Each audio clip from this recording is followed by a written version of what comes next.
বাসার লোকজন যখন হুটহাট বিরিয়ানি খাওয়ার বায়না ধরে তখন আমি গরুর মাংস দিয়ে খুবই সিম্পল ভাবে এই পাক্কি বিরিয়ানিটা রান্না করে নেই বাজারের কেনা মশলা দিয়ে। তারপরও কিন্তু এর স্বাদ হবে অসাধারণ।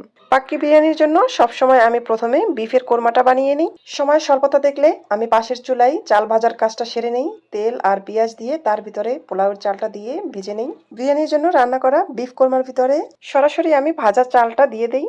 একটু নেড়েচেড়ে চাল আর বিফটা মিক্স করে তারপরে আমি দিয়ে দেই এর ভিতরে পরিমাণ মতো গরম পানি। ঘরোয়া রান্নাতে আমি টক দই খুব কম ব্যবহার করি, তাই আমি এখানে পানির সাথে কিছুটা তরল দুধও ইউজ করেছি। আপনারা কেউ চাইলে নারকেলের দুধও এখানে ইউজ করতে পারবেন।